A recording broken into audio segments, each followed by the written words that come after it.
Oke. Eh, Ini pertama kali ya, jadi saya bersama istri saya depan untuk menyampaikan firman Tuhan. Jadi kami juga nggak tahu nih gimana caranya. Ini pertama kali, tapi kami mau untuk kita semua bisa menikmati firman Tuhan pagi hari ini. Ya, jadi istri saya akan duduk, lalu bergantian dengan saya, dengan istri saya.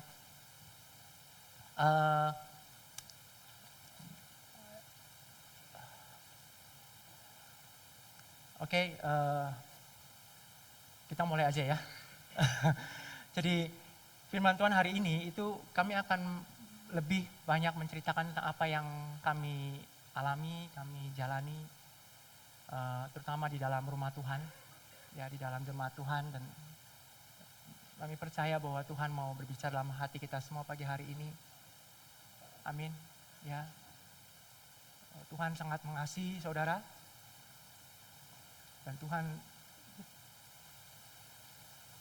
rindu untuk melihat saudara semua, kita semua dipulihkan, disembuhkan.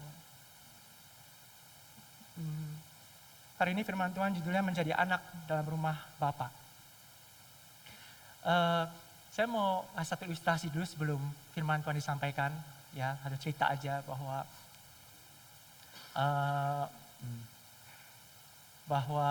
waktu saya masih dulu tinggal di rumah orang tua saya, itu saya banyak sekali menghabiskan waktu di rumah, ya, dan mama saya itu sering mengajak saya itu untuk bikin something lah, sesuatu ya, walaupun nggak sering, tapi kadang-kadang dia bikin kue atau bikin sesuatu yang sederhana untuk di rumah gitu. Dan saya itu memang tipe anak yang memang suka lah untuk bantu-bantu gitu. Tapi pada waktu kami melakukan berdua itu yang saya ingat sepanjang saya merenungkan firman Tuhan ini, ternyata saya tidak menemukan satu momen spesial gitu. Selain saya itu merasa bahwa itu tugas, satu tanggung jawab yang harus saya lakukan gitu. Padahal ada mama saya depan saya, ada waktu setengah jam, 1 jam, saya bantu motongin. Ya, mama saya juga sibuk semua, tapi tidak ada percakapan di antara kami, tidak ada kesan yang mendalam gitu yang saya rasakan gitu. Yang ada cuman, ini harus cepat selesai dalam pikiran saya. Ini harus enak rasanya, ini harus sempurna dikerjakannya. Itu yang terus ada dalam pikiran saya. Sampai akhirnya momen di mana seharusnya saya sebagai anak bisa menikmati waktu bersama dengan mama saya, itu lewat begitu saja. Ya, pada waktu saya merenungkan firman Tuhan ini, saya sedih melihat bahwa ternyata saya baru menyadari bahwa posisi saya sebagai anak, tetapi sebenarnya sikap hati saya itu seorang karyawan, seorang hamba. Saya hanya melakukan tugas saya hanya melakukan pekerjaan saya, sepertinya sesuatu yang harus saya selesaikan, tapi sebetulnya di situ tuh ada momen harusnya bahwa saya bisa lebih sebagai anak yang bisa menikmati waktu bersama dengan orang tua saya. Pagi hari ini saya mau maksud firman bahwa Tuhan mau untuk kita semua menjadi anak-anak yang bertumbuh di dalam gereja lokal sebagai tema bulan ini, bertumbuh menjadi seorang anak. Saya tahu persis bahwa menjadi anak itu identitas yang Tuhan berikan. Itu langsung Tuhan berikan pada waktu kita percaya kepada Kristus. Tuhan memberikan rohnya kepada kita, dan kemudian kita definitely langsung mendapatkan posisi status sebagai anak.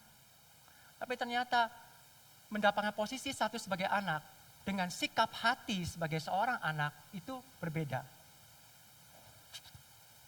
Itu perlu satu transformasi berpikir.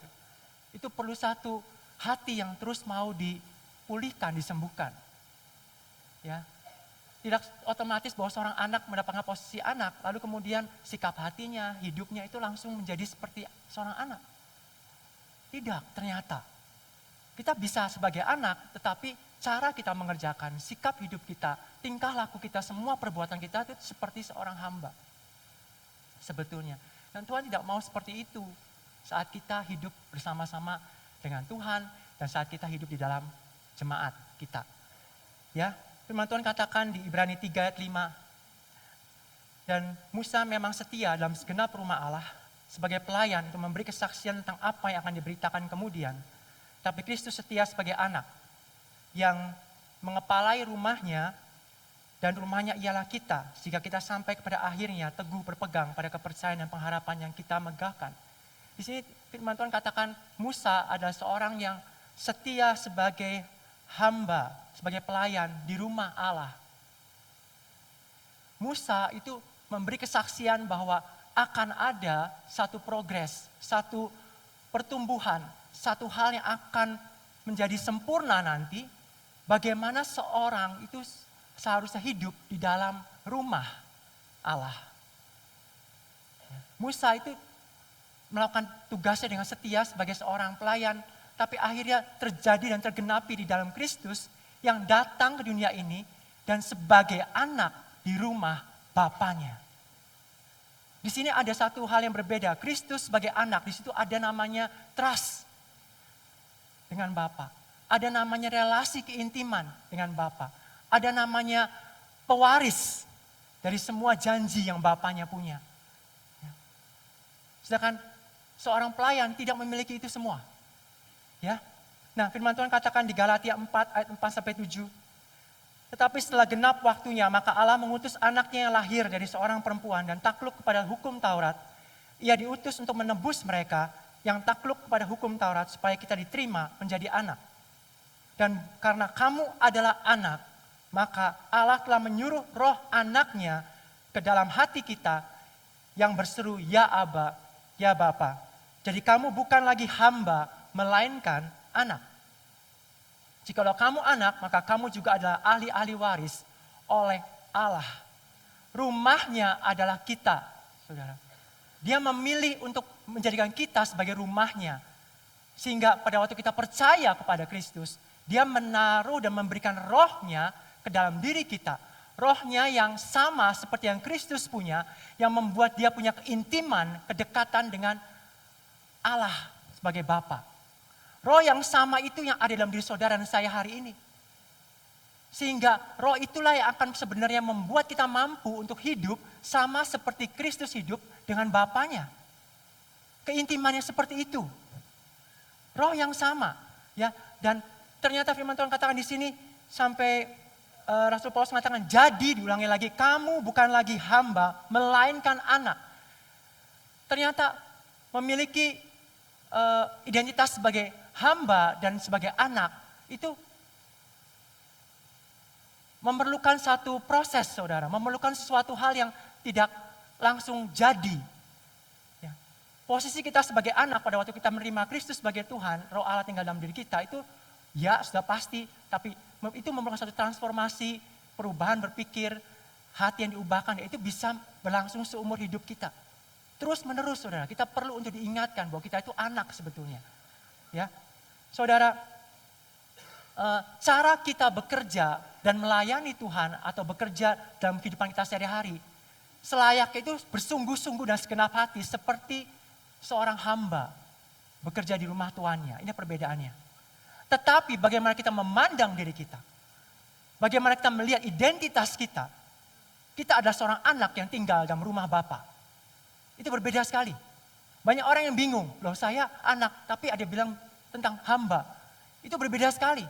Hamba itu cara saudara melakukan segala sesuatu di dalam Tuhan, pelayanan, pekerjaan, lakukannya dengan segenap hatimu, dengan bersungguh-sungguh sama seperti seorang hamba di rumah tuannya. Tetapi bagaimana kita memandang diri kita, itu berbeda. Kita memandang diri kita sebagai seorang anak. Dan itu akan terekspresikan saudara di dalam apa? Dan bagaimana kita memandang Allah. Bagaimana kita mengenal Allah itu seperti apa?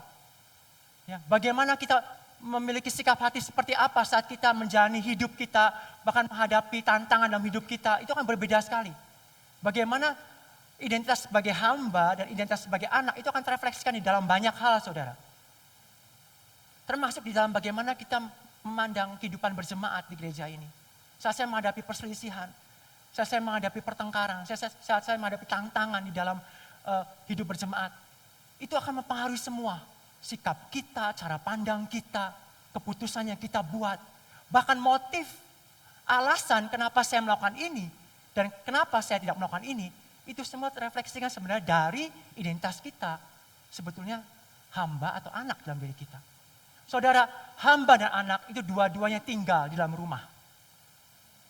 Betul? Mereka mengalami hal yang sama, mereka bisa mengerjakan hal yang sama. Tetapi bagaimana mereka merespon, bagaimana mereka menjalaninya, bagaimana mereka menghadapi apa yang mereka alami dalam rumah, itu totally different. Itu berbeda sekali. Ya, nah itu yang kami mau sampaikan hari ini, pagi hari ini. Saya mau ini jadi satu firman yang pada waktu kami merenungkan firman Tuhan ini, kami juga banyak saya dikoreksi dengan firman Tuhan ini. Dan kami betul-betul bertobat dalam banyak hal. Ternyata sesuatu yang kami lakukan sepertinya oke, ternyata di dalam hati kami itu ada satu hati yang menunjukkan bahwa sikap hati kami itu sebagai seorang hamba. Ya, saya mau firman Tuhan pagi hari ini, saya percaya bahwa firman ini akan berbicara itu dalam hati saudara semua pagi hari ini. Saya mau ini bukan hanya sekedar satu firman lagi yang kita dengar tiap minggu. Tapi biar ini menjadi satu momen di mana roh Tuhan bekerja, melidiki hati, mengubah semua yang ada dalam hati nurani kita. Dan saya mau kita semua di sini menjadi pribadi-pribadi yang terbuka di hadapan Tuhan. Jika memang ada satu hal yang saya perlu bertobat, ada satu hal yang perlu untuk saya perlu disembuhkan, dipulihkan. Ya, kita mau Tuhan sembuhkan. Firman Tuhan ini bukan tentang orang lain. Ya. Jangan menunjuk, oh ini masih A, oh ini masih B, atau ini mah istri saya, ini mah suami saya. Tidak, firman ini bicara untuk kita pribadi. Ya. Untuk kita pribadi, dan ini adalah antara saudara pribadi dengan Tuhan. Ini penting sekali. Ya. Saudara, oke. Nah, saya akan mulai dengan istri saya. Sudah siap ya? Jadi kita menikmati waktu ini, enjoy the time, jadi jangan terlalu tegang ya. Biar ini satu renungan firman yang merefleksikan di dalam hati kita. Ya, oke, silakan. Kita mau belajar dari firman, bagaimana kita melihat rumah Tuhan, karena sebenarnya kita rumahnya. Tapi pada saat kita berkumpul, kita menjadi satu tubuh, menjadi rumah Tuhan juga gitu. Dan ya visi di gereja kita mau bertumbuh di dalam gereja lokal. Makanya pengajaran ini mungkin mengubahkan banyak hal buat kita. Kalau kita melihat bagaimana Tuhan Yesus sejak umur 12 tahun, mungkin yang sudah pernah baca tentang ceritanya, Tuhan Yesus sangat mengasihi bait Allah. Pada waktu itu bait Allah mungkin isinya ahli Taurat, orang-orang yang ya menentang dia juga. Tapi Tuhan Yesus pada saat umur 12 tahun, dia seperti melihat sesuatu. Mungkin kalau anak zaman sekarang lihat theme park gitu ya. Wah, nah dia lihat bait Allah. Nah kami berdua berpikir gitu. Kalau kita jadi anak, kita kan mau belajar seperti Tuhan Yesus. Bagaimana cara kita melihat rumah Tuhan, itu sebenarnya sesuatu yang menyenangkan, menyukakan, membuat kita wah menikmati sekali gitu. Tuhan Yesus sampai akhirnya dia ada di bait Allah selama 3 hari.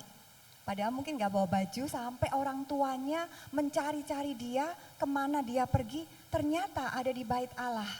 Nah ini mungkin sedikit, kalau saya pikir, oh Tuhan bisa juga gak pamit ya sama orang tuanya.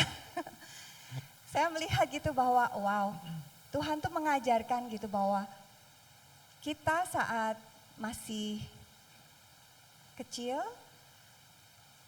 pertumbuhan daging dan pertumbuhan roh itu mungkin belum bersamaan.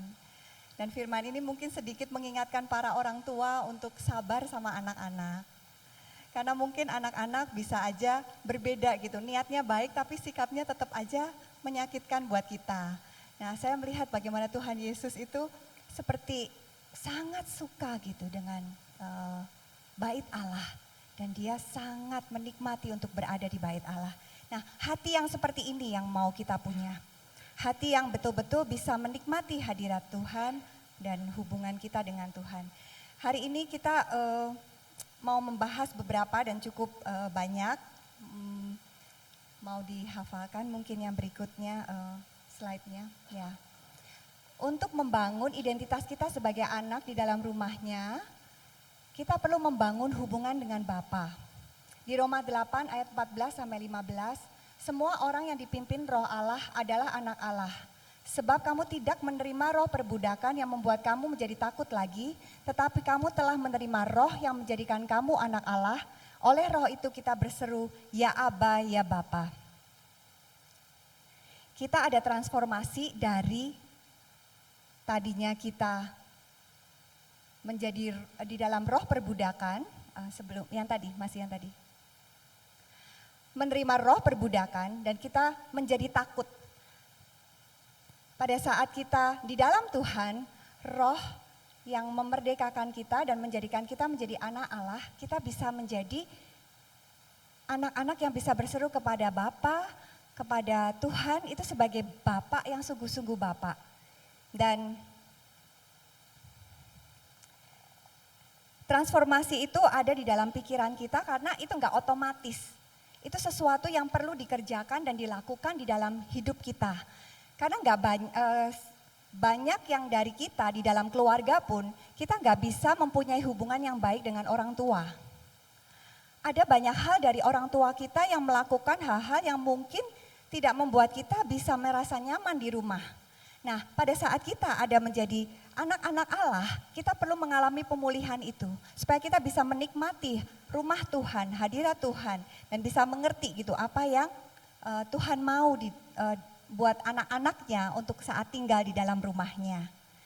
Yang pertama, anak menemukan rasa senang pada saat dia bersama dengan keluarganya. Wah, ini rumah saya. Dia akan senang gitu. Berbeda dengan hamba, pada saat hamba, saya contohnya ada karyawan di rumah, dia bekerja di rumah saya, dia senang bekerja di rumah saya. Tapi dia menganggap bahwa itu bukan rumahnya. Pada saat lebaran dia pulang, dia jauh lebih happy dibandingkan di rumah saya. Nah itu bedanya hamba dan anak. Ya, jadi hamba tidak tetap tinggal di dalam rumah, tetapi anak tetap tinggal di dalam rumah. Kita bisa menikmati bahwa oh ini rumah saya. Nah itu bedanya ya. Bisa juga kita bisa menjadi orang yang saat di gereja kita hanya berpikir untuk oh saya harus menjadi orang yang baik. Saya harus melayani saja. Tapi tidak bisa menikmati hubungan yang dibangun. Baik hubungan dengan Bapa di surga dan juga hubungan dengan sesama. Semuanya cuma karena orang Kristen kan harus ke gereja. Jadi saya harus ada di gereja. Nah Tuhan tuh gak mau gitu. Hati kita tuh harusnya hati yang senang ke rumah Bapa. Itu bukan satu tugas, itu bukan satu rutinitas, kewajiban. Tapi saya senang ada di rumah. Saya menikmati untuk waktu bersama dengan Bapa di surga dan saudara-saudara kita seiman. Ya. Yang berikutnya, anak melayani di rumah dengan rela hati karena rasa kasih dan hormat kepada bapaknya. Kalau hamba itu hanya karena tugas. Nah ini bedanya kalau kami lihat. Pada saat saya menyuruh umpamanya karyawan saya untuk melakukan sesuatu, saya minta untuk dia mengerjakan tugasnya, walaupun dia dengan mukanya cemberut atau apa, ya saya butuh dibantu, saya minta tolong kamu kerjakan. Ya. Nah, kalau Bapa kita di surga melihat kita melayani tapi dengan hati yang kesel, mengeluh, itu tidak akan mendatangkan sukacita gitu buat kita yang mengerjakan dan juga buat Bapa di surga. Nah, Bapa kita tidak suka untuk melihat itu gitu. Kita harus menjadi anak-anak yang sukarela. Kita perlu mengerti gitu bahwa oh ini bagian ini apakah sungguh yang Tuhan taruh buat hidup saya? Sehingga saya bersuka cita untuk melayani. Contoh, tolong ya ngajar ke anak-anak.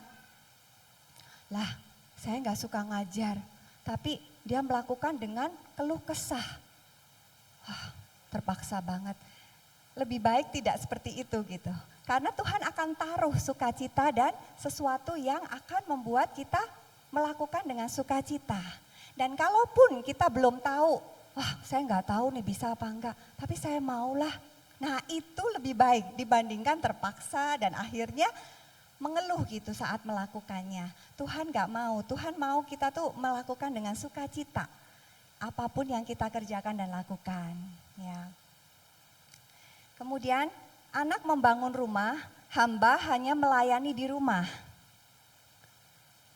Pada saat kita berpikir bahwa saya cuman pelayan, saya nggak usah inilah, nggak usah pikirin yang lain-lain.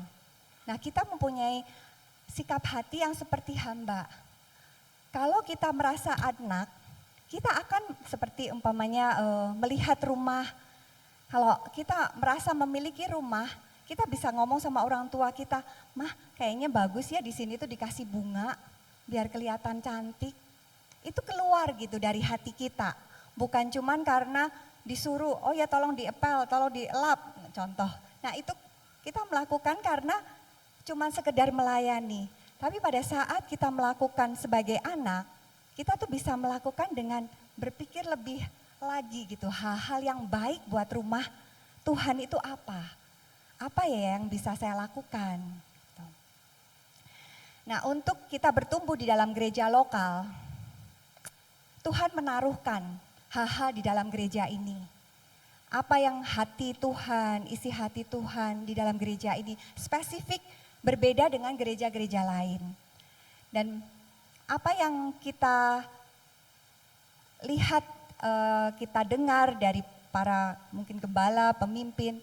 Nah, kita perlu punya hati yang saya mau untuk menjadi bagian di dalam membangun rumah ini. Saya mau terlibat di dalamnya. Saya mau apa yang menjadi visi dari gembala kami mau mendukung itu gitu. Karena kita senang gitu bahwa Bapak sedang melakukan sesuatu atas gereja kita. Dan kita mau ada di dalamnya, kita bersuka cita. Bahkan kalau sampai kita punya sesuatu yang, saya bisa ini. Mungkin kita bisa sampaikan kepada pemimpin, mungkin apakah ini bisa memberkati dan jadi satu dengan visi dan kegerakan di dalam gereja ini. Kalau sampai iya, saya mau terlibat di dalamnya. Dan juga mungkin hal-hal kecil yang kita bisa lakukan di dalam rumah Tuhan. Contohnya mungkin seperti pada saat kita melihat ada piring atau gelas yang masih tergeletak, kita nggak berpikir, saya sih bukan barista atau saya bukan OB-nya di sini. Kita bisa dengan rela hati gitu mengambil dan membuang itu dengan sukacita. Karena kita punya hati seorang anak. Ya. Kita bersuka cita. Untuk di dalam gereja ini sudah diusahakan dan diatur dengan serapih-rapihnya walaupun masih dalam keadaan proses.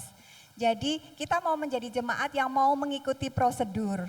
Buat saya pribadi juga kadang bingung ini nyampeinnya kemana ya, tapi ikutin prosedurnya, itu pun saya belajar. Ya, saya nggak bisa mau-maunya, saya mau begini, nggak bisa gitu. Kita mau mengikuti, ini tuh diatur begini, baik saya mau ikuti. Karena saya mengasihi rumah Bapak, saya nggak mau gitu untuk seenak-enaknya ada di dalam rumah ini. Yang berikutnya, anak orientasinya hubungan, hamba orientasinya tugas. Nah, pada saat ada masalah, kalau anak, kita akan berusaha untuk mencari jalan yang menomorsatukan hubungan. Ya, berbeda sekali penekanannya. Pada saat kita ribut atau ada perselisihan, kita mau gitu bahwa itu sungguh-sungguh yang memperhatikan hubungan. Kalau sampai saya yang salah ngomong, saya buru-buru, sorry ya, mungkin cara saya untuk ngomong salah. Dengan sukacita, dengan lembut hati, dengan mudah gitu untuk melakukannya. Karena perselisihan bisa terjadi di rumah Tuhan, walaupun kita semua sudah mau menjadi Tuhan, sama seperti Tuhan. Tapi perselisihan bisa terjadi. Nah, bagaimana sikap hati kita? Kita mau mengutamakan hubungan. Kita mau baca di Kolose 3 ayat 12 sampai 15.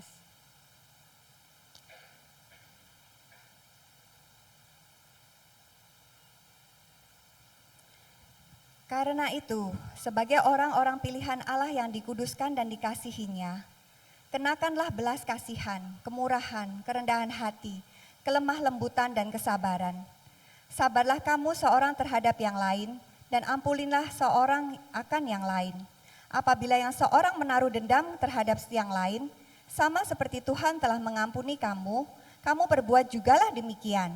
Dan di atas semuanya itu kenakanlah kasih sebagai pengikat yang mempersatukan dan menyempurnakan. Hendaklah damai sejahtera Kristus memerintah dalam hatimu, karena untuk itulah kamu telah dipanggil menjadi satu tubuh dan bersyukurlah. Ini yang Tuhan taruh di dalam hati kita, ya. Kita mau menjadi satu tubuh. Jadi hal-hal yang mungkin berselisih atau apa sudah, yang lebih baik kita bisa menjadi saling memaafkan, saling mengampuni dan tidak mendendam dan membawa kasih untuk mengikat satu dengan yang lain. Dan firman Tuhan juga di Roma 12:18, sedapat-dapatnya kalau hal itu bergantung padamu, hiduplah dalam perdamaian dengan semua orang. Jadi kalau kita berselisih, dua-duanya mendapatkan firman yang sama gitu. Dan kalau itu bisa dari saya pribadi, saya akan berusaha untuk berdamai dengan semua orang. Karena ini yang menyenangkan hati Bapa kita di surga. Oke, jadi itu betul-betul ya terefleksikan dalam bagaimana sebetulnya kita menghadapi perselisihan, menyelesaikannya. Ya, itu betul-betul terefleksikan dari bagaimana sebenarnya sikap hati kita itu sebagai anak atau sebagai hamba. Jadi betul-betul identitas sebagai anak itu sesuatu yang sifatnya penting sekali di dalam kehidupan kita sebagai satu jemaat. Ya, karena di situ akan membuat kita jadi anak-anak yang bisa melihat segala sesuatu itu dengan cara yang benar sesuai dengan firman Tuhan. Nah, yang berikutnya saya mau sampaikan mengenai anak tidak mencari upah tapi melakukan apa yang menyenangkan Bapa. Nah, ini perbedaannya. Ya, di Lukas 15 ayat 29 sampai 31 itu kisah mengenai anak sulung, dikatakan telah bertahun-tahun aku melayani. Kita semua tahu ceritanya.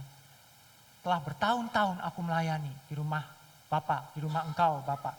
Namun kepadaku tidak pernah engkau berikan bla bla bla bla bla bla banyak. Nah, sedih melihat ini. Posisinya anak. Statusnya anak, tapi ternyata sikap hatinya hamba. Kenapa saya bisa bilang begitu? Karena dia selalu merasa dia yang paling berjasa. Kalau saya renungkan, identik sekali dengan karyawan di rumah. Saya punya karyawan di rumah itu lebih daripada satu, ada 2 orang. Cuman 2 saudara di rumah. Tetapi itu kalau sudah bicara masalah siapa yang paling berjasa, itu betul-betul bisa jadi masalah saudara. Di antara mereka berdua. Apalagi kalau saya memujinya ke salah orang. Ya, itu fatal lagi. Misalnya saya melihat, oh ini bagus. Saya ngomong sama si A, makasih ya. Ini, terima kasih loh kamu sudah melakukan ini. Terus dia, ya Pak. Yang satunya dengar, gak lama yang satu itu bisa ngomong, Pak itu saya yang lakukan. Bukan dia. Gitu. Ya, itu meter gitu. Oh ya maaf, yaudah terima kasih gitu. Dan dia gak suka, apalagi kalau sudah menyangkut mengenai upah. Saya bekerja lebih capek Pak. Kenapa dia dapatnya lebih banyak daripada saya? Ya apalagi kalau sudah bicara masalah, ya ini saya sedikit curhat ya. Jadi kalau saya selalu bilang kalau bicara masalah pembagian salary tolong jangan bicara berapa kamu dapat ke yang lain. Tapi namanya orang, mereka itu bisa chit-chat ngomong. Tahu nggak saya dapat segini. Akhirnya meledaklah di antara mereka. Ya, udah mulai muncul gejolak. Sampai saya pikir, akhirnya saya sampai ngomong, lain kali kan mungkin saya tidak akan kasih kamu lebih. Karena kamu gak bisa jaga mulut kamu gitu. Akhirnya sekarang begini yang terjadi, semua kacau. Orang, Bapak kenapa? Bapak lebih perhatian sama orang ini. Pada kerja saya lebih capek, dia lebih santai. Ya, tapi dapat lebih. Dah tahu dari mana? Ternyata orang yang ngomong, saya dapat dari Bapak. Begini, kamu enggak kan? Nah, yang gitu itu terjadi. Nah saudara, itu sikap hati seorang hamba. Kalau saya bekerja lebih bertahun-tahun, saya pantas dapat lebih banyak. Saudara, kalau kita membangun hubungan dengan Bapa di surga dan di dalam rumah Tuhan jemaat kita seperti itu, saudara jangan salah cara membangun hubungan dengan Allah kita. Makanya seringkali kita dengar Allah kita itu bukan Allah yang hubungannya transaksional. Saya sudah sering saat teduh setiap pagi. Begitu setianya saya Tuhan. Ya, saya teduh yang lain cuma 10 menit, saya sejam misalnya. Saya puasa, ya, yang lain cuma Senin Kemis, saya Senin sampai Sabtu. Betul? Betul? Saya melayani di rumah Tuhan. Orangnya sudah pulang, saya masih bebersih. Tuhan, di rumah Tuhan. Lihat. Ya. Yang lain tuh lihat si A. Udah cepat-cepat pulang. Saya masih sampai malam mengerjakan. Tuhan, kenapa engkau tidak pulihkan hidup saya? Kok dia lebih dipulihkan? Kok dia lebih mengalami terobosan? Saya yang mati-matian seperti ini kok saya nggak mendapatkan apa-apa. Itu salah, saudara. Itu bukan anak. Itu hamba. Ya. Sedangkan hubungan anak dengan Bapa itu hubungan yang based on trust. Percaya. Dan apa? Ada relasi keintiman. Hubungan. Makanya si Bapa bilang begini, sementara ayahnya berkata, kita semua di ayat tadi Lukas katakan, anakku, ngomong ke yang sulung, engkau selalu bersama-sama dengan aku. Ini poinnya. Perhatikan ini. Ada perbedaan bahasa antara anak sulung sama si Bapa. Anak sulung pikir harusnya dia mendapatkan upah karena jasa yang dia lakukan. Tetapi si Bapa bilang upah kamu adalah, bukankah kamu bersama-sama dengan aku? Kalau kita mengalami satu perubahan identitas dalam diri kita sebagai anak, kita akan sangat bersyukur sekali firman Tuhan katakan, tidak ada apapun yang dapat memisahkan kita dari kasih Bapa. Penderitaan, penganiayaan, sakit, ya, bahkan kuasa di atas, di bumi, di bawah bumi. Tidak ada yang dapat memisahkan kasih Bapa kepada kita. Dan bahkan firman Tuhan katakan, sekali-kali pun aku tidak pernah meninggalkan engkau, sekali-kali pun aku tidak akan pernah membiarkan engkau. Bukankah itu upah seorang anak? Bukankah itu upah kita? Bahwa ada seorang Bapa yang selalu bersama dengan kita. Tadi kesaksian bagus sekali dari Ibu Wati. Di tempat lain sampah itu dibuang, saudara. Karena Allahnya, maaf, transaksional. Kamu nggak berjasa, ya kamu sampah. Kamu nggak akan kepake. Tapi bahasa Allah kita itu bukan itu. Itu yang Yesus bawa hari ini, kenapa kita berseru ya Aba, ya Bapa. Bukan ya Tuhan. Ya Allah, tidak cukup. Tuhan bilang, kita adalah anak. Itu perubahan transformasi. Caramu dalam membangun hubungan dengan Bapamu, itu harus benar. Ya. Kalau kita terus menerus hidup dengan cara kekristenan seperti itu, saudara sedang salah. Menyembah Allah yang lain. Ibu Wati tadi bilang, di sini saya walaupun sampah, Tuhan tuh ambil. Tuhan tuh pulihkan. Bahkan dia tidak pernah, dia katakan, meninggalkan saya bahkan dalam keadaan paling buruk sekalipun. Bukankah itu upah seorang anak? Bukankah itu si ayah itu sedang bilang, enggak cukupkah kamu kalau aku selalu bersama denganmu? Mau kamu dapat tidak? Mau kamu bekerja lebih atau tidak? Bukankah harusnya kamu kenyang dengan engkau selalu bersama dengan aku? Dan itu lebih dari cukup.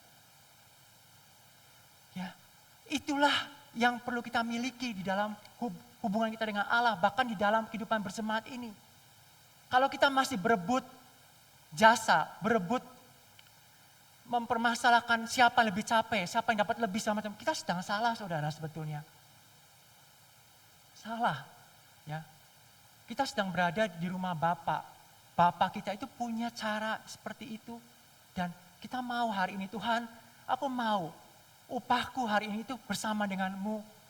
Itu sudah memuaskan aku gitu. Seperti Daud bilang, engkaulah bagianku Tuhan. You are my portion. Itu memuaskan Daud. Ya. Bahkan dalam keadaan sulit sekalipun dia Mazmurnya bilang, Tuhan engkaulah bagianku. Engkaulah cawanku Tuhan. Ya. Engkaulah kekuatanku. Daud tuh bilang bahwa walaupun aku keadaan sulit, engkau sudah menjadi bagianku, itulah kepuasanku, itulah kesukaanku. Ya, saudara, kemudian di bagian poin berikutnya, hamba bekerja untuk mendapatkan pujian dan imbalan. Anak bekerja karena sudah dikasihi. Ya, saudara, banyak kali kita ingin sekali melakukan segala sesuatu karena dilihat oleh orang. Mana yang lebih kelihatan hebat, saya mau melakukan itu. Mana yang lebih bisa dihargai, saya lebih bersemangat. Saya ingat pada waktu saya kerja dulu di satu perusahaan, itu ada, saya baru tahu istilah tenggo itu ternyata di situ.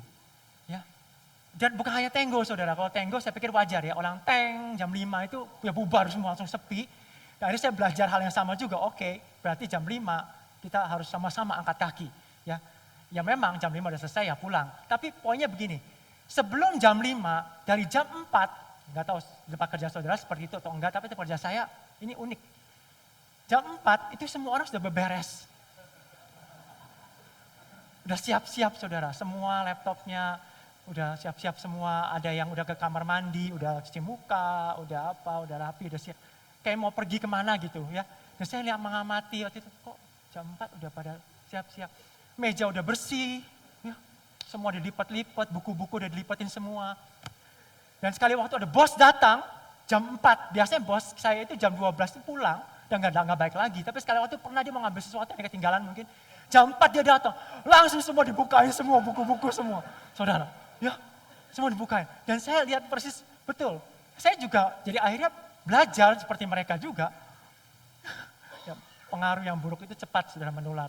Jadi komputer itu isinya itu game saudara. Saya main soliter, main kartu, tok tok tok tok tok terus. Ya, tok tok tok. Jadi sepertinya kalau dari samping sana itu wah sedang bekerja sih, dan serius sekali mukanya. Ternyata pas dilihat layar ya lah main kartu, saudara main soliter. Saudara, ternyata itu semua terjadi dan itu umum di tempat kerja saya. Wajar karena saya hamba. Bekerja kepada Tuhan. Tetapi saat kita punya identitas sebagai anak, enggak kan seharusnya seperti itu. Saya membereskan sesuatu di rumah. Saya itu mau dilihat papa saya, mau nggak dilihat papa saya beresin. Karena ini rumah saya. Betul? Ya. Kalau ada sesuatu di rumah saya, ada yang bocor, dan papa saya nggak tahu, mungkin saya malah akan, Pak, itu bocor. Begitu? Atau kalau bisa saya lakukan, saya akan coba bantu untuk beresin. Tapi bayangin kalau saya bilang, saya nggak tahu, itu nggak ada urusan buat saya, biarin aja. Nah itu hamba, yang hanya sekedar mendapatkan penghargaan baru mau melakukan sesuatu. Ya, di dalam berjemaat, apakah kita masih tetap mau melayani saat tidak ada orang yang memuji kita? Apakah saudara dan saya masih tetap mengunjungi orang, menemui orang dengan masalahnya? Di tengah malam saat kita mau istirahat, orang sebut kontak telepon, ya, urgent dan mau ketemu malam itu. Dan kemudian akhirnya kita ketemu dan melayaninya. Gak ada orang yang lihat. Pastor Diki juga gak tahu. Kita semua mungkin tidak ada yang tahu. Hanya siapa? Saya sama Bapak. Apakah kita masih melakukannya dengan sukacita?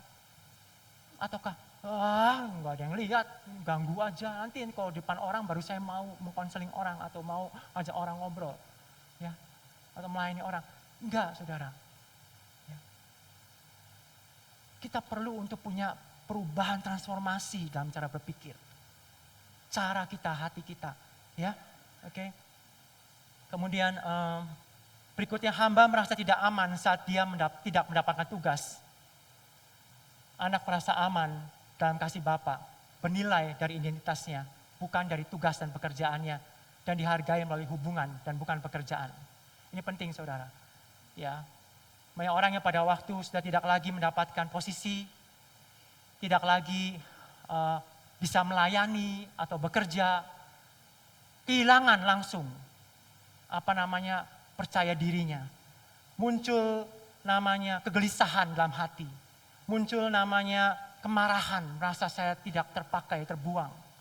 Sindrom orang pensiun katanya. Ya. Sindrom orang pensiun. Jadi kalau sudah pensiun, masa pensiun itu banyak orang yang jadi aneh. Kenapa? Karena kehilangan sesuatu. Sepertinya saya itu waste sekarang, sampah. Nah, kalau kita bicara seperti itu sebenarnya, itu wajar. Itu nggak wajar saudara di dalam Tuhan.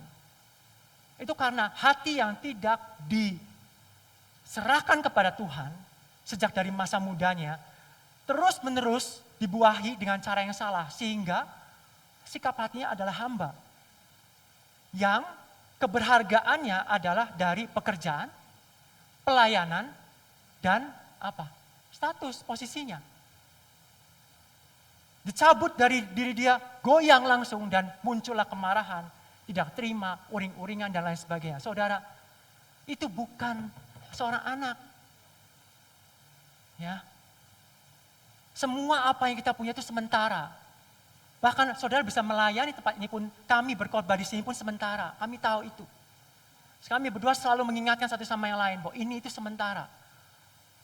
Dan kami tahu persis bahkan apa yang kami usahakan pun semua itu sifatnya sementara. Kalau kita tidak bisa pulih di dalam hati kita, melihat hal-hal yang sementara sebagai yang sementara, maka kita akan menjadi orang-orang yang menaruh keberhargaan kita kepada hal-hal yang sifatnya sementara.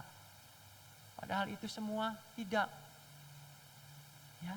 Mau saya dapat pekerjaan, mau saya melayani, tidak melayani, mau saya masih mampu khotbah, enggak khotbah, mau saya masih bisa dapat posisi sebagai penatua atau tidak, kami saling mengingatkan, kami tetap anak di dalam hati Bapa di surga, dan kami tetap anak di rumah gereja JB3 ini. Karena ini rumah Bapa. Ya. Saya rindu untuk melihat bahwa kita semua di sini sebagai jemaat, walaupun kita satu waktu nanti tidak lagi melayani, tidak lagi bekerja, tidak lagi mendapatkan posisi status jabatan tertentu, kita menjadi orang yang tetap pulih, tetap sembuh, tetap mau untuk melakukan hal yang baik. Kenapa? Ini rumah Bapa. Ini bukan rumah untuk menunjukkan siapa saya. Bukan rumah Pastor Diki. Bukan rumah Pastor Yosef. Ini rumah Bapa di surga.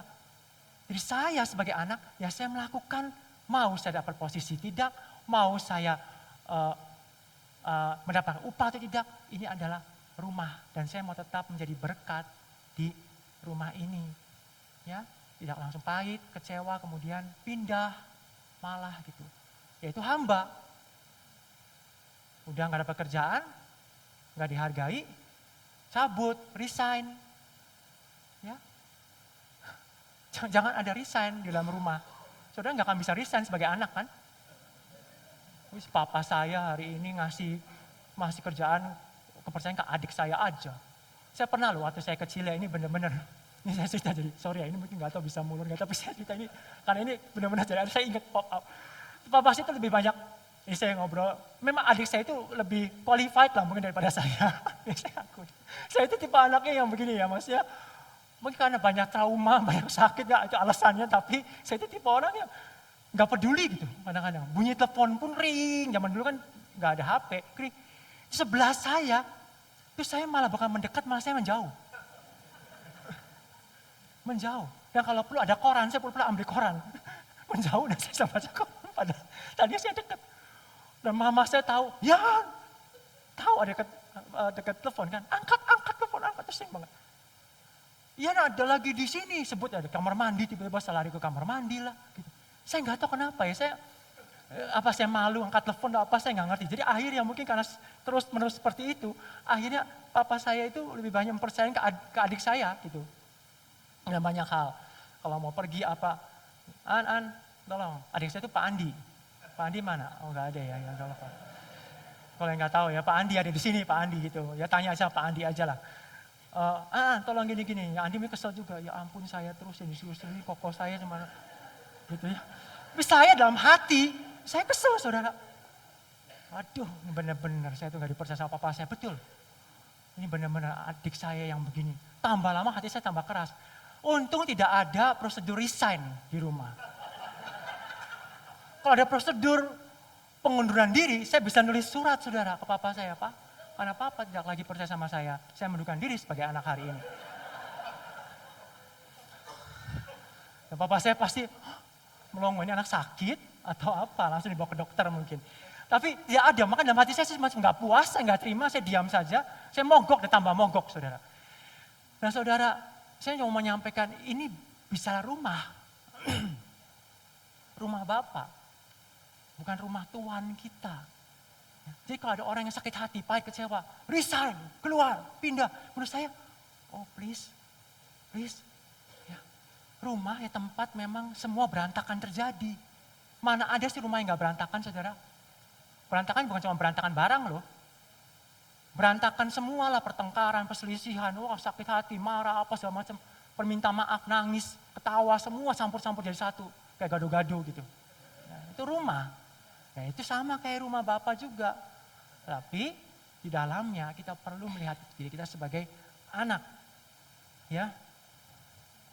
Oke. Nah, berikutnya istri saya, kita meneruskan. Ya, oke. Kita menjadi anak, kita tuh sangat berharga buat Bapa di surga tanpa kita melakukan apapun juga. Jadi ada rasa aman pada saat kita ada di dalam rumah Tuhan. Tidak perlu harus menjadi sesuatu, melakukan sesuatu. Kita tuh sudah berharga karena hubungan kita adalah Bapa dan anak. Nah, pada saat kita menghadapi sesuatu, contoh dikritik atau ditegur, kalau kita sebagai anak, kita akan menerima itu sebagai sesuatu yang membangun, sesuatu yang membuat kita menjadi lebih baik, bukan seperti hamba. Kalau hamba dikoreksi, biasanya dia akan defend. Oh, saya tadi udah begini, tadi kan saya disuruh ini, jadi saya nggak bisa kerjain ini. Ada defensif gitu, yang membuat dia merasa saya harus membela diri saya. Tapi di dalam firman Tuhan, kalau kita di Ibrani 12 ayat 6 sampai 10 mungkin saya nggak usah baca. Tuhan bilang, kalau kamu ditegur, kamu tuh malah dianggap anak yang diperhatikan. Kalau tidak, kita adalah anak gampang, tidak diperdulikan. Dan Tuhan itu mau untuk kita dibentuk oleh Tuhan sehingga semua teguran-teguran yang kita terima itu menjadi sesuatu yang sejuk di dalam hati kita. Walaupun mungkin saat nerimanya, aduh gak enak sekali gitu ya. Tapi kalau hati kita sebagai anak, pasti saya ditegur karena memang saya salah, saya mau berubah, saya mau menjadi lebih baik lagi. Ke depan saya akan perbaiki sikap saya. Itu akan menjadi sesuatu yang sangat membangun kita dan membuat kita menjadi lebih baik lagi. Oke, ya. Oke. Nah, berikutnya anak mau menjadi seperti Bapa dan menjaga nama baik Bapanya. Ini hal yang saya pikir penting ya, dan ini menjadi satu bagian yang terakhir yang saya mau sampaikan, kami sampaikan. Anak menjaga kehormatan rumah dan bapaknya, karena dia mewakili siapa bapaknya. Hamba itu nggak punya pikiran seperti itu. Ya. Bahkan hamba cenderung melemparkan serangan dan masalah yang terjadi di rumah ke orang lain dan mencari selamat untuk dirinya sendiri. Ya. Ini anak yang baik ya, contoh. Kalau anak yang pulih hubungannya dengan bapaknya. Ya, kayak saya dulu itu anak yang tidak pulih. Makanya saya tidak membela kepentingan keluarga. Saya nggak mau tahu. Tapi di dalam hubungan seorang anak yang pulih dengan bapaknya, ini yang harusnya terjadi. Ya, seorang anak menerima serangan terhadap anggota di rumah sebagai serangan pada dirinya. Ya, dan ia akan bangkit untuk membela. Hamba memisahkan diri dari serangan itu dan melemparkannya ke orang lain dan mengamati apa yang akan terjadi. Kira-kira menguntungkan buat saya atau tidak? Kalau tidak menguntungkan, ya udah saya kabur. Kalau menguntungkan, apa untungnya buat saya dari serangan, dari attack, dari masalah dalam keluarga ini? Ya. Dia hanya observer, tapi anak gak seperti itu. Ya. Anak-anak menghargai kepemimpinan, bahkan menutupi bahkan kekurangan, kelemahan ayahnya, mengampuni, memaafkan ya, kesalahan orang tuanya. Sama dengan seperti kita. Tidak ada gereja yang sempurna, saudara. Saya bermasalah. Pastor Yosef juga ada masalah. Pastor Diki juga bermasalah. Dimanapun gereja selalu diisi oleh pemimpin-pemimpin yang tidak sempurna. Ya, sama seperti orang tua kita. Orang tua kita juga tidak sempurna. Sama, kalau kita bisa menerima orang tua kita yang tidak sempurna, kenapa kita tidak bisa menerima orang tua rohani yang ada dalam rumah Bapa yang tidak sempurna? Kenapa? Apakah semua orang yang ada dalam rumah Tuhan itu harus sempurna? Apalagi dia menjadi seorang pemimpin? Tidak. Ya. Tapi mengampuni itu bisa tentang apa? Bahkan udah gak usah diperpanjang. Ini memang ada masalah kepemimpinan misal contoh. Ada masalah orang-orang tertentu di dalam rumah Tuhan. Ada sesuatu. Tapi bukan jadi bahan gosip yang dibawa keluar. Dibesar-besarkan. Itu hamba saudara. Ya. Mungkin saya sering banyak diobrolin juga sama karyawan saya ya mungkin. Antara mereka kalau ketemu sama temennya. Jadi ya ini bos saya tadi pagi baru marah-marah nih sama istrinya. Waduh marah besar. Memang yang paling banyak tahu burukan saya itu ya selain istri saya, kedua ya karyawan saya di rumah. Itu pastilah ya. Jadi lah si bapak baru pulang gereja. Tadi pagi dengerin khotbah-khotbah ya. Keras sekali dengerin khotbahnya. Nyanyi lagi malah sambil nyanyi keras. Sore, wah bentak-bentak istrinya. Langsung diomongin sama karyawan saya mungkin sama temannya. Si bapak tuh memang ya aneh sekali ke gereja tapi gini gitu. Ya kan?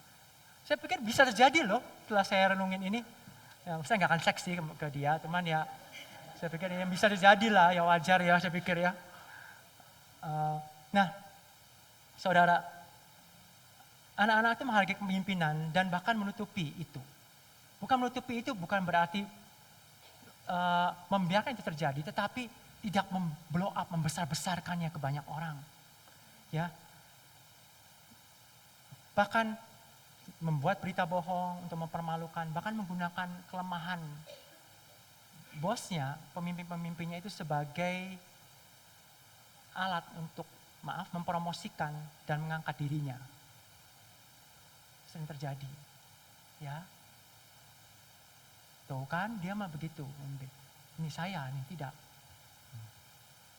Nah, hal seperti itu hamba sebetulnya. Ya, tidak begitu seharusnya kita di dalam Kristus. Kita adalah anak. Ya. Jadi bila ada informasi buruk mengenai gereja atau pemimpin kita, ya, kita tidak ikut menambah atau menyebarkannya, tapi berusaha untuk menyampaikan dan mengkonfirmasi kepada pemimpin yang bersangkutan mengenai informasi itu baik. Dan setelah kita mendapatkan informasi yang benar, atau bahkan kita tidak mendapatkan informasinya, kita menutupnya menjadi apa? Pengampunan. Ya, menerima kelemahan. Ya, dan tidak menjadi bahan gosip, apalagi menjadi pijakan untuk mengangkat diri kita. Ya, saudara, saya 30 tahun lebih ada di gereja ini. Dan kami bersama-sama untuk kokoh-kokoh yang ada di sini nih, yang sebut aja saya nggak tahu, Kok Akala, Kok Iman, Kok Jul, segala macamnya, Pastor Yosef, ya mungkin Pak Bima, Cik Agnes juga sama, di sini ada siapa, Pak Devi, ada siapa ya, maaf. Siapa lagi ya, saya nggak gitu kelihatan, tapi semua dari kami itu tidak bebas masalah di dalam gereja ini. Ada banyak masalah-masalah yang kami hadapi, tetapi kenapa kami sampai hari ini masih di sini? Masih seperti yang dulu ada di sini. Kenapa? Kenapa? Apakah kami, semua baik-baik, orang lain yang punya masalah? Oh tidak, saudara. Tanya satu-satu. Pernah nggak mau keluar dari gereja? Tanya, saya yakin kalau jujur mereka jawab, pernah, nggak mungkin enggak. Pernah nggak kepikir untuk angkat kaki, pahit, kecewa, bohong kalau bilang enggak, itu bohong ya, jangan saudara percaya. Itu pasti ada. Benar ya, Cik Agnes ketawa ya. Pasti ada. Pernah, tapi kenapa itu tidak terjadi? Karena kami belajar bahwa ini rumah. Ini rumah kami. Kami lahir di sini, bukan lahir sebagai bayi, lahir terima Tuhan di sini. Kami menghabiskan masa kuliah juga di sini. Kami ketemu pasangan kami pun, istri suami setelah itu di sini. Punya punya anak pun di sini. Anak-anak kami besar pun di sini. Bahkan sampai kami menua pun sekarang di sini. Lalu ya ini anak dan ini rumah. Anak akan tetap tinggal dalam rumah. Nah, hamba tidak tinggal dalam rumah. Saudara, saya rindu bahwa nilai ini itu menjadi nilai kita bersama. Ya, ini bukan tentang tempat di mana. Oh ya, saya lebih pas di sini. Oh ya, kenapa lebih pas? Kasih list. Oke, karena ini pemimpinnya. Wah, lebih ini. Itu sama kayak hamba. Kalau saya mau kerja, saya tanya dulu, berapa ya gajinya saya ya di sini? Wah, benefitnya apa ya? Wah, benefitnya kurang bagus dibandingkan dengan di sini. Oke, saya ke sini aja pindah. Saudara, What's wrong? Apa yang salah dengan kita anak-anak Tuhan kok seperti itu? Bukankah berarti kita posisikan diri kita sebagai anak tapi hati kita adalah hamba? Kita berpikir seperti itu. Ya, saudara, saya tahu persis bahwa poin berikutnya, anak menggunakan bahasa keluarga, hamba menggunakan bahasa pribadi. Ya, hamba itu lebih banyak bicara mengenai saya, milik saya, orang-orang saya, pelayanan saya, atau membuat koloni. Ini kami, ya ini mereka, ini kalian. Tapi anak tidak, anak selalu memakai bahasa keluarga, yaitu kita, milik kita, masalah kita. Ya. Tidak ada pemisahan di dalamnya. Ya. Dan bahkan anak itu membawa orang-orang baru, ya, tamu-tamu itu kepada keluarganya, bukan kepada dirinya. Kebayang kalau seorang anak yang ada tamu datang ke rumah, ya, cari muka sama tamunya dan menjelekkan papanya. Oh, kenapa tadi ada yang ketawa atau apa itu? Kaget ya atau nggak tahu? Kebayang nggak? Ayo Pak, silakan, Pak duduk. Wah, disiapin. Setelah ngobrol sama tamunya, iya papa saya sih memang gitu, gini. Kalau kita lihat contoh itu, kita kan bilang, waduh benar-benar kurang ajar sih bocah nih gitu. Nggak tahu yang benar, tapi itu kan yang kadang-kadang kita lakukan juga gitu di dalam rumah Tuhan. Enggak, bukan itu. Ya. Nah, saudara, anak lebih tertarik kepada agenda bapaknya daripada melakukan agenda pekerjaannya sendiri. Ya, ada banyak kali kami 30 tahun ada dalam jemaat, kami punya agenda dalam hati kami. Tapi kami melihat pemimpin gembala kami itu punya agenda dan visi yang berbeda. Dan kami nggak memaksakan itu. Kami berusaha untuk melihat apa yang bisa kami lakukan untuk mendukung apa yang menjadi visi dan agenda pemimpin kami.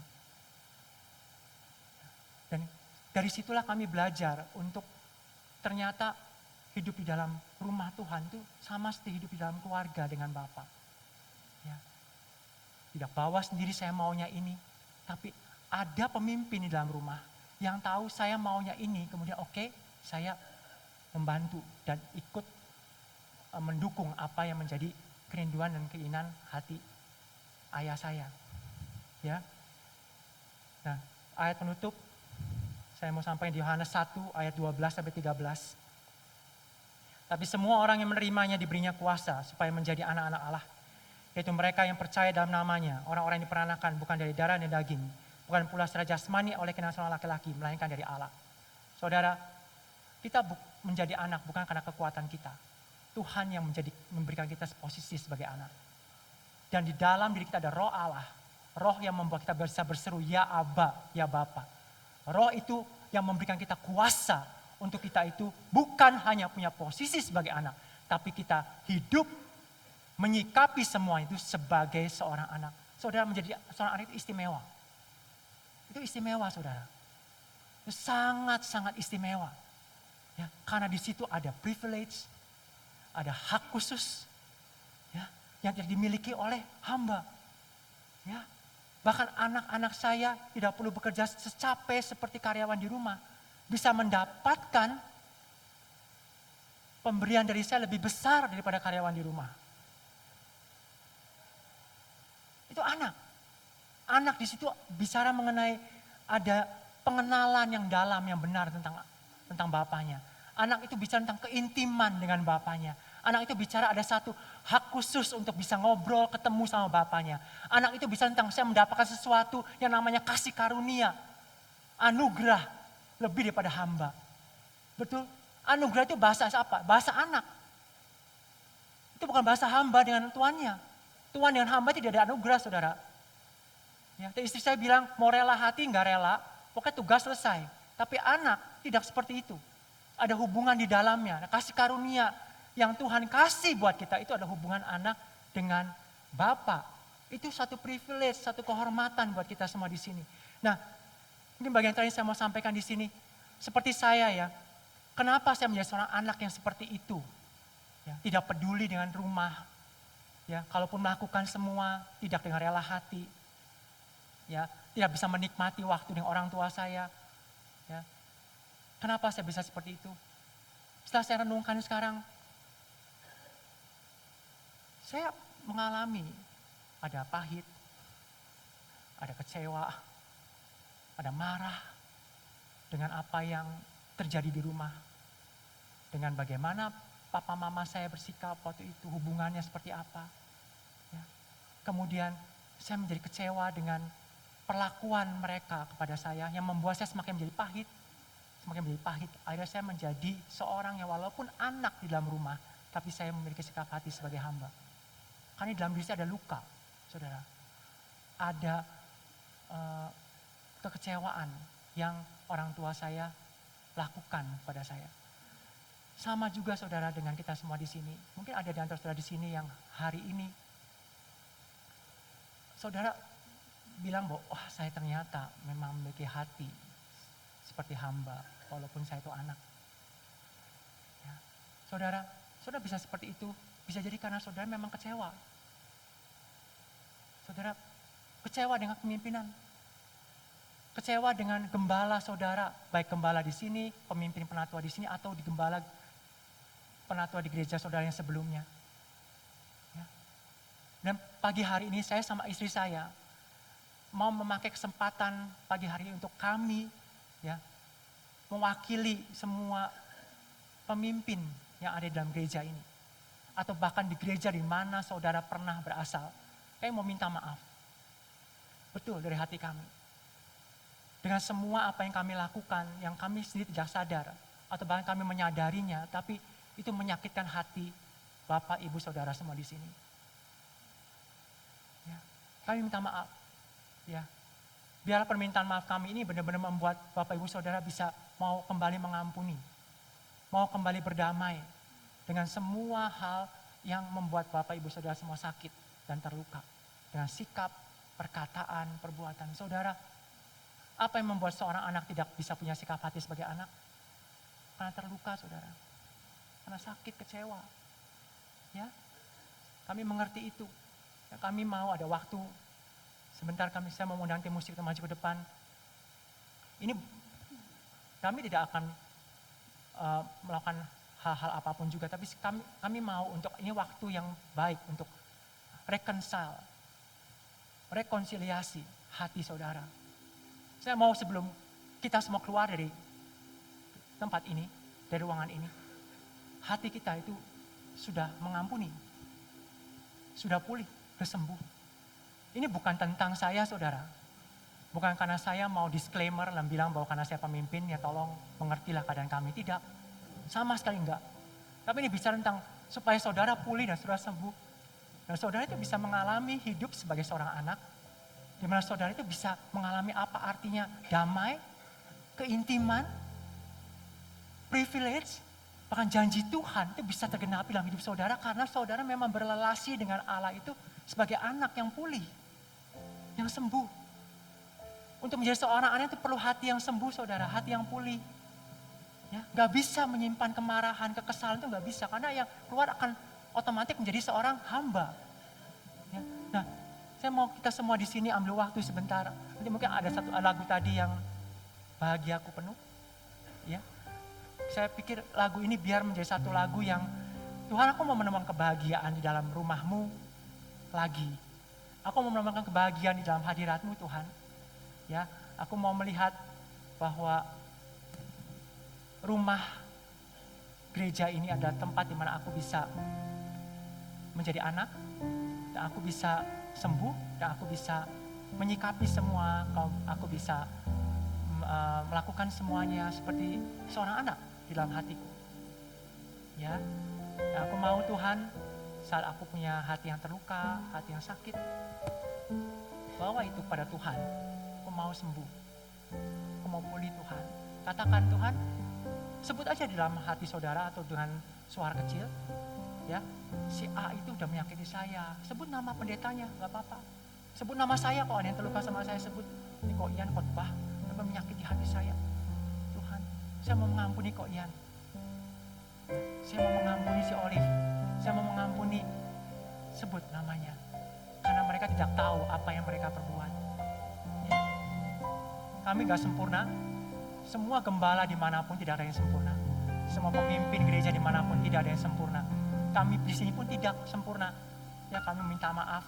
Kami benar-benar ingin saudara semua pulih, sembuh, amin. Supaya saudara bisa menjalani hidup sebagai satu jemaat, menjalani hidup saudara sehari-hari, saudara bisa melihat kasih Bapa itu betul-betul memulihkan dan menyembuhkan. Dan hubungan kalian itu benar-benar hubungannya indah bersama dengan Bapa, amin. Oke, yuk. Ku rindu diam di bait-Mu, menikmati anugerah-Mu. Saya mau undang semua Bapak Ibu Saudara tetap berdiri. Hadirat-Mu, bahagiaku penuh, Yesusku, Kau kerinduanku, menyembah-Mu, Tuhan dan Rajaku, memuji-Mu, Yesus kekasih jiwaku, mengikuti-Mu seumur hidupku, di hadirat-Mu bahagiaku penuh. Ku rindu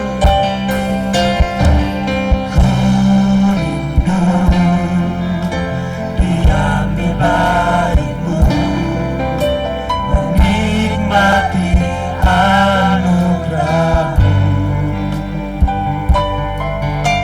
di hadirat-Mu bahagiaku penuh, Yesusku, Kau kerinduanku, menyembah-Mu, Tuhan dan Rajaku, memuji-Mu, Yesus kekasih jiwaku, mengikuti-Mu seumur hidupku, di hadirat-Mu bahagiaku, menyembah-Mu, Tuhan dan Rajaku, memuji-Mu, Yesus kekasih jiwaku, mengikuti-Mu seumur hidupku, di hadirat-Mu bahagiaku penuh. Rumah Tuhan itu menjadi tempat di mana kita semua seharusnya mendapat kebahagiaan, saudara. Karena di dalam rumah Allah, di dalam gerejanya, Dia menyatakan dirinya. Dia menyatakan kesembuhan, pemulihan. Dia menyatakan kerajaannya dan surga dinyatakan di dunia ini melalui gerejanya. Tuhan, kami datang kepada Engkau pada pagi hari ini. Kami tahu bahwa gerejamu tidak sempurna, tapi Engkau sempurna ya Tuhan. Kami tahu bahwa gereja ini seperti satu keluarga yang banyak sekali masalah, banyak sekali messy Tuhan, berantakan, banyak sekali sakit. Tapi di dalamnya juga ada kebahagiaan, ada sukacita, ada teman-teman sepanjang hayat, ada orang-orang yang terus mau bertumbuh dan terus mau berubah. Tuhan, kami datang kepada Engkau pada pagi hari ini. Saya mau mengajak semua dari saudara di sini yang mungkin pernah mengalami penolakan, kekecewaan, atau sakit hati dengan gereja. Tanpa saudara melihat kanan kiri, taruh tangan kanan saudara di dada saudara. Apapun itu saudara, berapa lama pun itu pernah terjadi, mau itu baru atau itu sudah bertahun-tahun dan berpuluh-puluh tahun yang lalu, taruh tangan saudara di dada saudara, dan ikuti doa saya sebentar.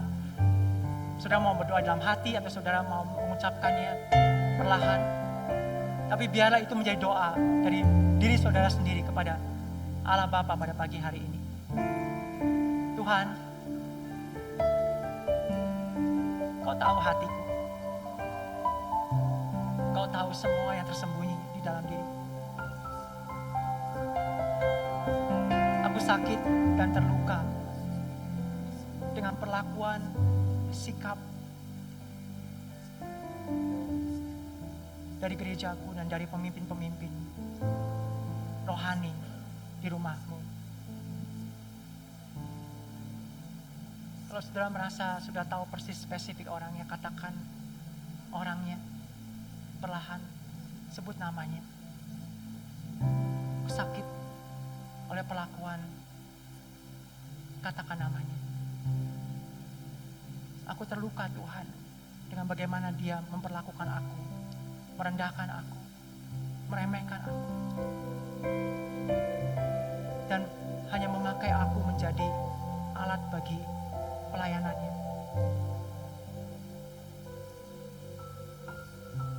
Tuhan, sembuhkan aku, pulihkan hatiku pagi hari ini. Aku terima kesembuhan dari Engkau. Oleh darah-Mu Engkau menyembuhkan aku kembali. Dan biarlah pada waktu aku pulang dan keluar dari tempat ini, aku tinggalkan semua kemarahanku. Aku tinggalkan semua sakit hatiku. Aku tinggalkan semua luka-lukaku Tuhan. Dan aku lepaskan semua dari hidupku, dari diriku. Dan aku mau melangkah keluar dari tempat ini dengan hati yang sembuh, dengan hati yang pulih. Aku mau tinggalkan Tuhan. Katakan saudara, aku mau tinggalkan semua luka hatiku, semua sakit hatiku, semua kemarahan, semua tidak terimaku. Aku mau tinggalkan itu karena aku tahu bahwa Engkau mengasihi aku, bahwa aku adalah anak di matamu. Ini adalah rumahmu Bapa. Dan aku mau tetap menjadi anak di rumahmu. Anak yang sembuh, anak yang pulih. Tuhan, aku mau keluar dari tempat ini. Aku mau menjadi seorang anak yang sembuh, yang pulih. Aku mau hidup sebagai anak. Dalam nama Tuhan Yesus. Tuhan, aku berdoa untuk semua anak-anakmu yang ada di sini. Aku percaya bahwa Engkau Allah penyembuh kami. Engkau Allah yang menyembuhkan dan memulihkan semua dari kami. Biarlah kesembuhan mengalir Tuhan di tempat ini pada pagi hari ini. Pemulihan terjadi, pengampunan terjadi Tuhan. Hati yang sembuh, hati yang pulih, hati yang merdeka, hati yang bebas Tuhan. Hati yang sudah tidak lagi menyimpan kemarahan, menyimpan Tuhan dendam, menyimpan Tuhan kekesalan. Ada banyak hal mungkin yang mereka tidak mengerti ya Tuhan. Kami tidak mengerti kenapa pemimpin aku begitu, kenapa gerejaku seperti itu. Tapi biar tutup itu saudara dengan kasih Allah Bapa. Tutup itu dengan pengampunan dari Tuhan. Tutup itu karena Tuhan telah mengampuni kita semua. Lihat gereja Tuhan sebagai rumah Bapa di surga yang mengasihi saudara. Tuhan, bukakan semua mata-mata rohani. Bukakan semua yang terselubung selama ini dalam pikiran hati kami. Supaya kami semua bisa melihat kebenaran bahwa ini adalah rumah-Mu. Kami mau menyukakan Engkau. Kami mau menjadi anak di rumah-Mu. Kami mau mengasihi rumah ini sama seperti Engkau sudah mengasihi kami ya Tuhan. Aku berdoa di dalam nama Yesus. Biar semua sakit hati, semua kekecewaan, semua luka itu dilepaskan, tertinggal Tuhan. Dan ditinggalkan. Dan kami keluar tempat ini sebagai orang-orang yang merdeka, orang-orang yang sembuh, anak-anak yang pulih, anak-anak yang sehat, anak-anak yang telah dimerdekakan di dalam nama Tuhan Yesus. Terima kasih Tuhan, terima kasih Tuhan, terima kasih Tuhan. Amin, amin. Kasih Tuhan Amin Tuhan, yes. Amin. sungguh Terima kasih Tuhan. mulia.